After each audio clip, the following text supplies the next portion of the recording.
Narito na naman ang mainit na balita mula sa mundo ng politika, hindi maitago. Bangkay nga ba ni Jesus Crispin Rimulya ang natagpuan at may matinding ebidensya raw bang sumabog laban kay Ferdinand Marcos Jr.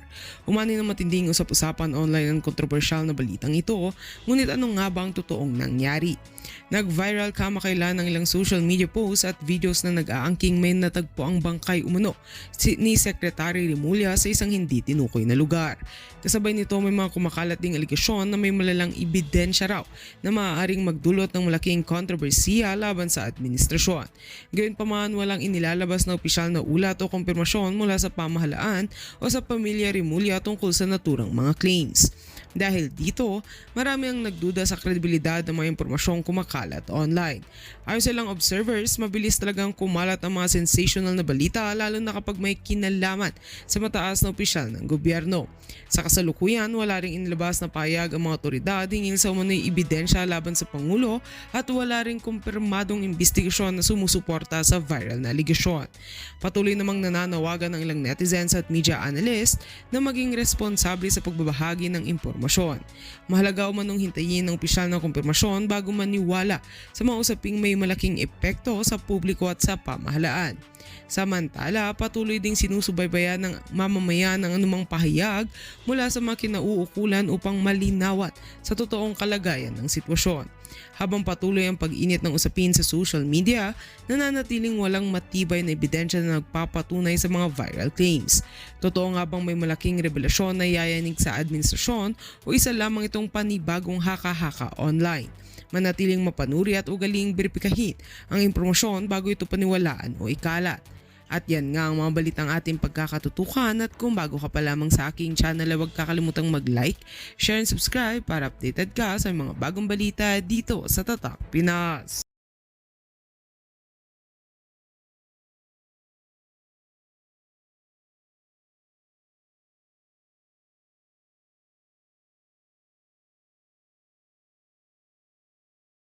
Country has no obligation to comply with another nation's expectations, particularly.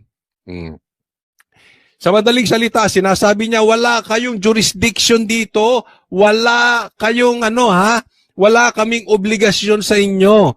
Kung bobo kayo, kung duwag kayo, kung supot kayo, at kayo'y walang paninindigan sa sarili niyong bansa, kami hindi.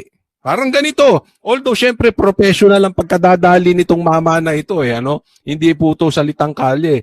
Pero, parang ganun na sinasabi niya. Wala kaming obligasyon sa inyo, Pilipinas. Huwag nyo kaming pinasusunod. Sino ba kayo? Sabi, has no obligation to comply with another nation's expectations, particularly when such actions could undermine its sovereignty and the integrity of its judicial system.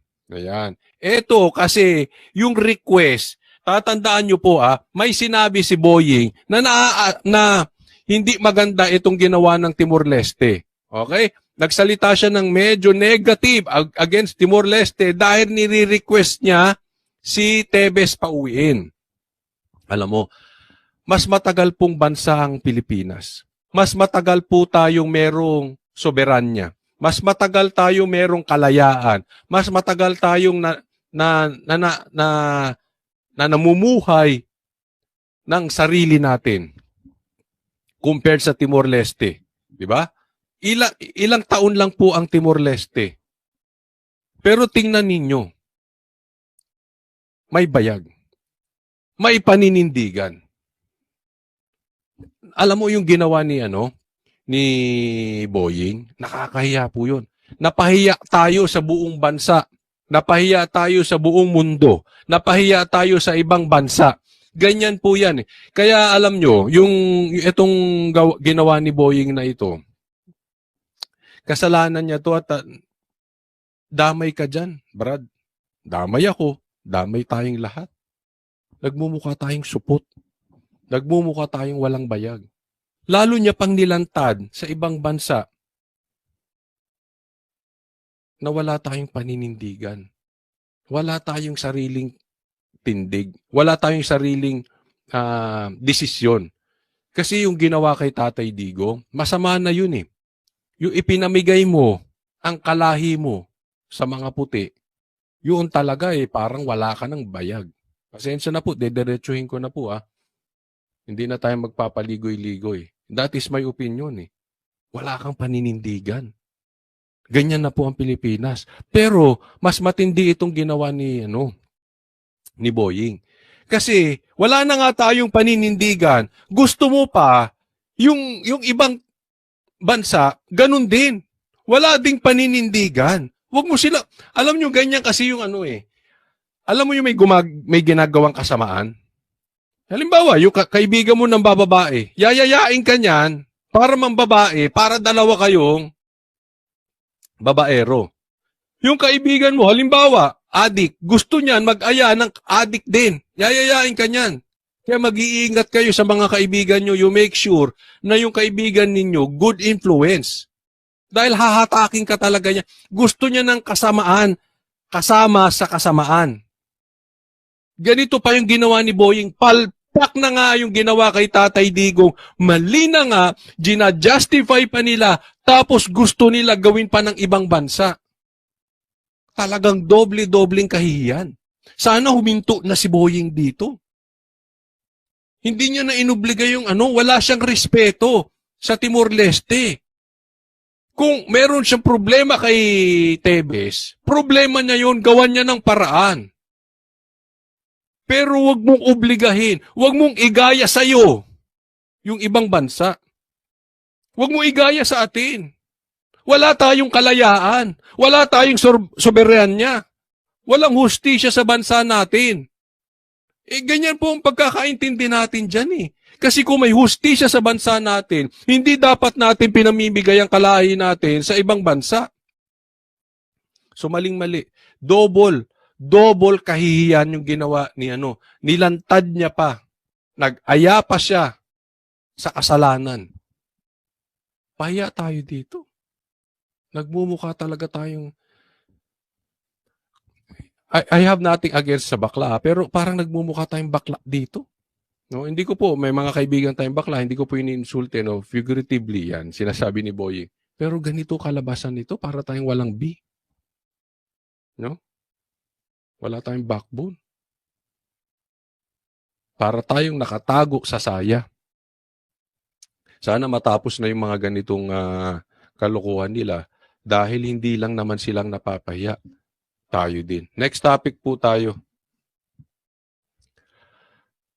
Okay, eto, pag-usapan natin. Tamba nagtatago na din kay Claire. Mana sa pinsan. Well, alam mo naman na dapat natin intindihan din si Yusek Claire Castro dahil siyempre kailangan niyang depensahan din yung administrasyon. Pero gusto ko lang banggitin din sa kanya na alam mo, ang ebidensya naman nandyan na sa inyo Ito yung sinasabi ni kasi nanghihingi sila ng ebidensya. Okay? Hindi ko alam bakit ang sumasagot na rin si Claire. Hindi ko alam kung spokesperson ba si Claire na magpinsan. Hindi ko alam talaga kung eto si Claire, hindi na natin maintindihan kung ano ba talaga title nito. Ano bang job description nito si Claire? Ito ba vlogger, Yusek, tagapagsalita ng magpinsan, tagapagsalita ng duwag, o taguan sa saya? Hindi na natin maintindihan kung ano ito si Claire. But anyway, pinagtatanggol na rin niya po, ito si Tamba. Pero kasi nasa harap niya na ito yung sinasabi ni Magalong, nanghihingi sila ng ebidensya. Nasa harap na niyo. Yan po ang pinakamahirap sa lahat. Alam niyo kung ano? Yung gisingin, yung taong gising. Hindi mo mamulat yan. Kasi alam naman nila. Alam nila yung lokohang nangyayari dyan. Imposible. Iyon po ang point ni Hindi na kailangan ng ebidensya. Diba? Naiintindihan daw ni Magalong, ni Mayor Magalong si Claire. Bilib ako sa tapang mo, saludo. Pero ako hindi ko maintindihan. Hindi ko maintindihan to si Claire. Kasi hindi dapat ganyan ng sekretary. Dapat yan pinagtatanggol or ibinabalita yung trabaho niya, yung proyekto. Hindi taguan sa saya. Taguan ng mga weak na nasa posisyon. Hayaan mo silang sumagot. Nandyan din sa social media ang ebidensya. Unang-una, yung akap na lang. If you remember, nung last year, biglang nagkaroon ng AKAP na walang guidelines, pero ito'y na-distribute. Ano? At ang sino nakinabang dito? Yun, ito problema. Wala yung akap. Tapos bigla-biglang nagkaroon. Tapos na-distribute. Ang tanong, sino-sino yung mga nakatanggap ng akap? Kasi delikado eh. Pwede ko sasabihin, Kotsoli, eto 10 million, mamigay ka. Sino nakatanggap? Baka nakatanggap si left and the right. Di ba? Ako rin, binuls ako. Yun yung sinasabi dito. Sinong nakinabang dito? Ito, mga congressman, na pinalabas pa nila na kakala mo sa kanila. At ang nakakalungkot nito, at nakapagtataka pa, ayaw pang i-share yung kanilang mga listahan. Yun. Kasi, baka walang listahan. Baka nakalagay dyan, yung bulsa nila, kaliwat kanan. Di ba? Yun walang listahan. I-share nyo sa amin, sino yung nakatanggap. Kasi ang puto rito ni Mayor Magalong, no? Baka mamaya nagdodoble-doble na tayo ng bayad ng binibigyan. Papatingin ng listahan nyo para hindi na namin mabigyan. Di ba? Walang mapakitang listahan. Di umano, sino pa ba pagbibintangan dito? Di si Tamba. Sinabi niya ng mga congressman, sino bang leader ng congressman? Ako. Si PRRD, si BP Sara, si Baste, si Mayor Baste, si Congressman Pulong. Wala nga. Inalisan na nga ng budget to si Pulong Ano ibig sabihin nun? At kami nga sa local government, gusto naming i-share yung listahan para walang redundancy, walang nauulit na nabibigyan ng beneficiary. Ayun yung sinasabi niya.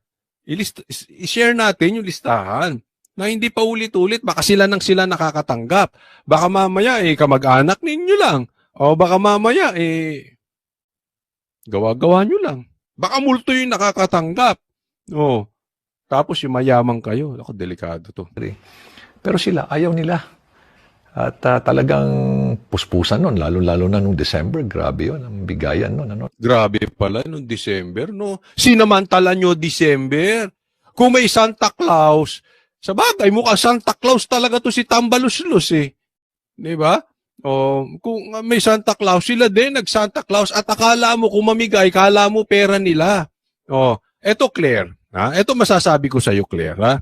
Huwag niyo siyang hingan ng lista, huwag niyo hingan ng ebidensya si Mayor Magalong kasi nasa pagmumukha niyo na Ang gawin ninyo, kung mali si Mayor Magalong, sampahan nyo ng kaso. At doon, siya maglalabas ng ebidensya. But as of the moment, nasa harap nyo na Diba? Huwag nyong daanin sa maglalabas siya ng maglalabas na ebidensya. Palabasin ninyo yung ebidensya niya sa korte. Huwag nyo siyang gipitin. Walang gipitan. Baka mamaya gigipitin to si Mayor Magalong. Magaling na kandidato Na pati yung ibang mga mayor sa ibang lugar talagang binabanggit sa akin na talagang bumabaha ng pera at ayuda. Ngayon naman, dahil doon sa controversy na yun, alam mo si Secretary Rex, napaka-decente niyan. At ang ginawa niya, ayaw na niya. Sabi niya, there will be no AKAP. Wala na daw AKAP sa 2025, sabi daw ni ni Rex. Wala nang AKAP sa 2025. Anong nangyari? 2025 budget for DSWD. For DSWD. But pati siya mismo, he was surprised na after the BICAM, nagkaroon ng AKAP. Hindi naman niya ni-request yan sa NEP. Ayun di ba? Hindi naman ni-request, pero nagkaroon. Kaya nga yung BICAM na yan yung tinatawag na BICAM. Malaki talaga problema nila dyan.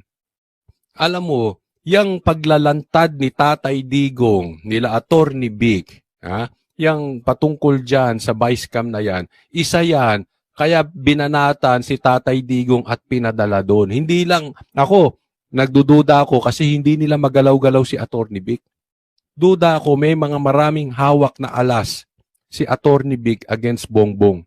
Kasi sabay-sabay sila dyan Binulgar nila yung BICAM na yan. Sila pa simuno niyan. Kaya salute talaga sa'yo, Attorney Vic Rodriguez and PRRD. Pero, alam ko marami pang hawak na ebidensya si Attorney Vic. So, antayin natin. Kasi hindi siya ginagalaw, napaka-imposible. Kita nyo naman anong ginawa kay Tatay Digong. Nag-init talaga ulo nila dyan. Kasi malaki yan. Kaso po talaga yan. Pag naalis sila sa pwesto, ay daang-daan kaso ang kakaharapin nitong mga ito. Galit sila doon. Oh. Ito pa, sinasabi ngayon ni Mayor Magalong. Hindi ko alam, baka mamaya meron na rin itong warrant of arrest galing sa Interpol. Hindi ko alam kung pauhuli na rin to ng ICC. Baka mamaya bigla itong kidnapin, dalhin sa Villamor Air Base, tapos bitbitin sa... Ako, nakakatakot. Dalhin to sa ICC, tapos sabihin, kasi sinunod lang namin yung Interpol, meron silang warrant to arrest.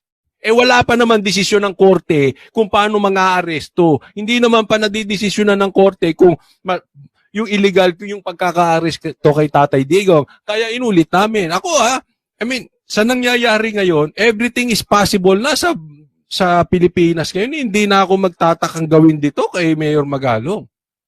Kasi matindi, yung vice cam na yan. Yan ang pilit pinagtatakpan nila. Kaya nga pinagtakpan ng impeachment yan. Kaya nga pinatitiklo si Tatay Digong. It's the president's budget. Kaya nagtataka lahat, biglang nagkaroon ng akap. Para kanino yung akap? Ngayon, tingnan mo, kung sinong gumagawa ngayon ng mga text messages na, na-approvean na yung guidelines ng akap, ipapadala na namin dyan. Doon sa loob ng Congress. Di ba? May kumakalat naman eh. Approve na yung akap, etc., etc. Sila yan. Alam mo, habang humihirap ka, tayo habang humihirap, sila payaman. Makikita mo pa doon good day Kong, nakalagay pa doon So, ibig sabihin, sila na naman. Unang-unang, trabaho nyo gumawa ng batas. Yun. Ngayon lang nangyari yan, ha? Siguro dati nangyayari, pero hindi ganyang kagarapal. Ngayon talaga kung buwaya. Lolong ang dating. Alam niyo yung pinakamalaking buwaya sa buong mundo? Si Lolong? Ay, ganyan. Lolong ang datingan nito, mga na ito. Talagang buwayang-buwaya. Hindi nyo trabaho yan. Ang trabaho nyo gumawa ng batas. Hindi mag-akap-akap, pambihira Ano ba kayo? Hindi mamigay ng ayuda. Hindi yung lagi na lang puro pagkakapirahan nandiyan kayo lagi. Masakit yan, Claire. Pagkakapirahan andiyan kayo lagi. Ayan, pinsan ni Marcos. Tatandaan nyo yan.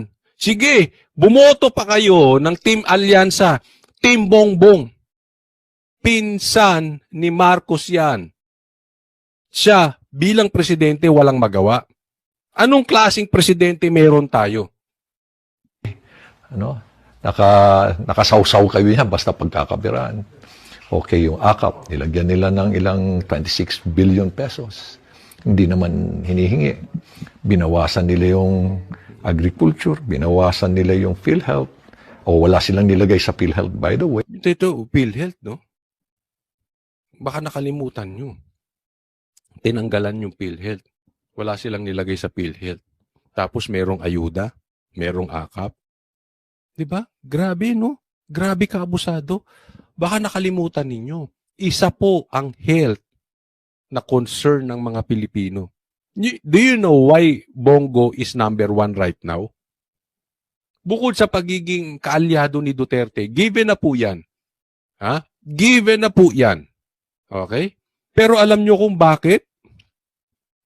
Number 1 si Bongo.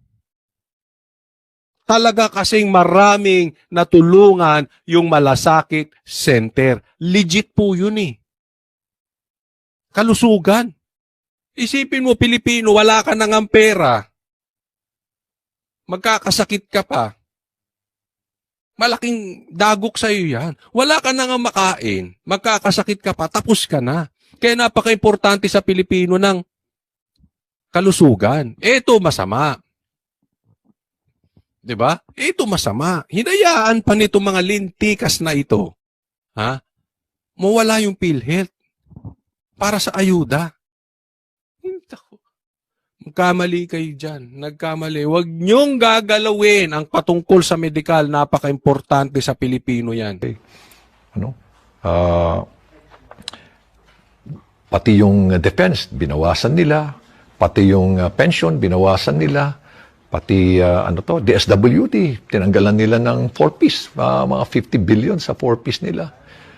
Tapos nakapagtataka na bigla nilang itinaas yung budget ng DPWH by as much as 289 billion. Ano ibig Tinaas yung DPWH ng 89 billion, tama ba?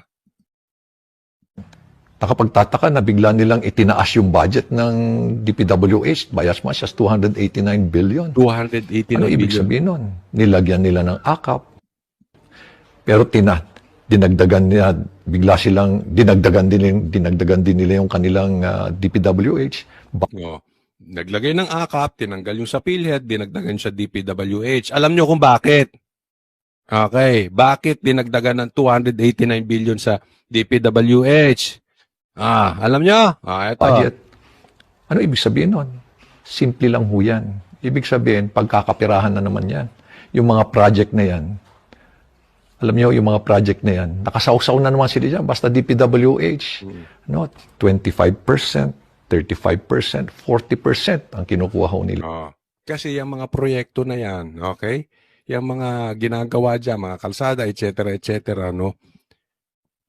25, 30, 40% cut nila. So, halimbawa, may 100 milyon na proyekto. 40%, 40 million, akin na. Akin. Okay? Yung 60, saan mapupunta? Dyan. Another is, ang nakakalungkot ho, sila pa ho yung contractor. Yung pa. So, bukod sa 40%, sila pa kontraktor. O, di kikita pa sila. Kalimitan, sila pa yung mga Sila pa rin yung supplier. Kaya yung mga 40%, 35%, hindi pa ho yan. Meron pa hong dagdag yan kasi sa profit nila as contractor. Aabot pa huli yan na additional siguro 15 to 20%. As supplier, sabihin natin, another 15%. Kanila na lang hulahan. So, another 15, another 20. So, 40 plus 15, 55 plus 20, 75%. Ilan na lang mapupunta doon sa proyekto? Mga 25% na lang sa proyekto. 75% sa bulsa ng congressman. Calling, BBM. Yang pinsan mo, yan po ang kino-call out ni Mayor Magalong. 75%. At yung mga amuyong, yung mga taga-tahol, yung mga kapwa buhaya ni Tamba, ng pinsan mo, BBM, kung ang proyekto ay 100 million, 75 million punta sa akin. 25 punta sa pinapagawa sa proyekto. Ganong katindi.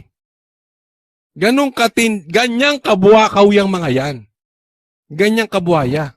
Kung usapan natin dito, 100 million lang. Paano kung lagpas 100 million? Paano kung 500 million? Diba? So, magkano ang kanila dyan? Nasa 425, tama ba? Hindi. 75, 150. 375 million. Diba? Habang ang Pilipino, hindi malaman kung kailan ulit kakain kinabukasan, naghahanap ng pera,